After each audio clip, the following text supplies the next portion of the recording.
पहली बार अपने दोस्त के साथ जब मैं पार्क में गया तो मैंने देखा कि चारों ओर काले बादल छाए हुए हैं और बहुत ही तेज़ ठंडी हवा चल रही है। मौसम को देखकर ऐसा लगता था कि बारिश थोड़ी देर में होने ही वाला है। उस पार्क में बहुत से लोग भी घूम रहे थे।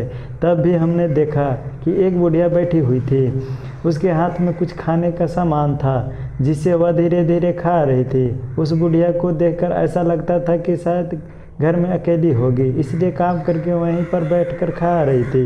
बहुत बुरा लगता था जब कोई बूढ़ा आदमी घर में अकेला होता है, उसके साथ कोई भी नहीं होता है, उसका जीवन बहुत ही दुखदाई होता है। बुढ़ापे के जीवन में काम करना बहुत ही मुश्किल होता है, हाथ पैर भी नहीं चल पाते हैं। उसके बाद भी अगर काम करते हैं तभी खाना मिलता है। हमें भी अपने बूढ़े लोगों के बारे में सोचना चाहिए, हमें उन्हें कभी नहीं छोड़ना चाहिए। बिकॉज बुढ़ापा आखिरकार सभी पर आता है। बहुत से लोग ऐसा सोचते हैं कि बूढ़ा आदमी मुझे परेशान करता है, इसलिए उन्हें वह घर से निकाल देते हैं, जबकि ऐसा नहीं करना चाहिए।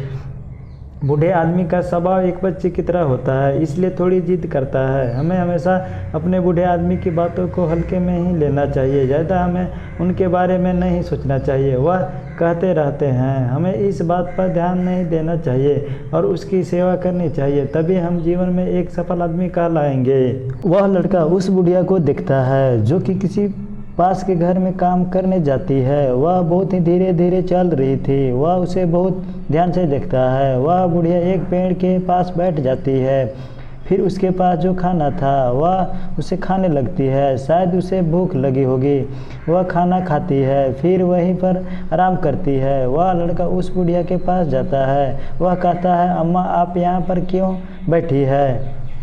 आप अपने घर जाकर आराम कर सकती है, आपको यहाँ पर बहुत गर्मी लगेगी। यह सुनकर वह बुढ़िया कहती है, मेरे घर होकर भी मेरा नहीं है। मैं वहाँ पर रहती ज़रूर हूँ, मगर उस जगह पर कोई नहीं रहता है। मेरी झोपड़ी यहाँ से कुछ दूरी पर है, मेरे साथ अब कोई नहीं रहता है। वह घर होकर भी घर नहीं कहलाता है। जब कोई भी आपके पास बात करने के लिए नहीं होता है तो शायद यह जीवन बहुत मुश्किल हो जाता है। यह बुढ़ापा मुझे परेशान नहीं करता है, बल्कि वह खालीपन मुझे परेशान करता है।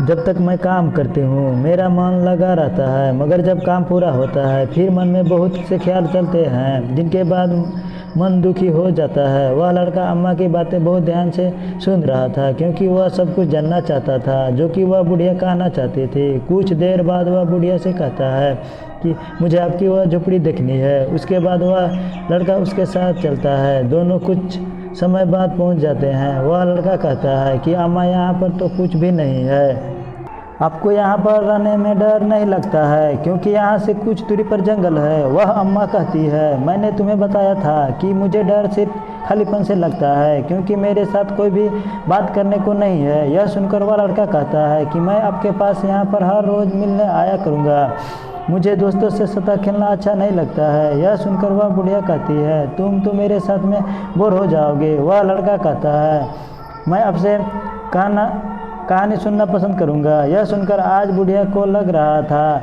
शायद अब कोई उसके जीवन में आया है जिसे वह बात कर सकती है।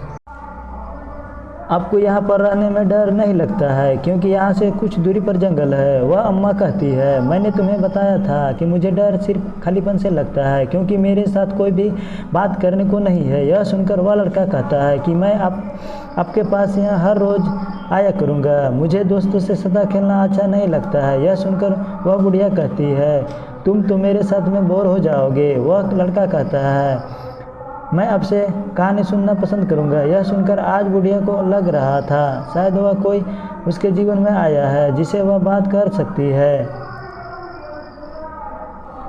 वह लड़का जब भी बुढ़िया के पास आता है वह साथ में कभी भोजन कभी खाने का सामान लाया करता था। वह हर रोज़ अच्छी अच्छी कहानी सुनता था। अब बुढ़िया को भी वह जीवन अच्छा लग रहा था जिसे वह बोर हो चुकी थी। किसी की परेशानी को कम करने पर अगर उस इंसान को खुशी मिल सकती है तो आपको वह काम जरूर करना चाहिए।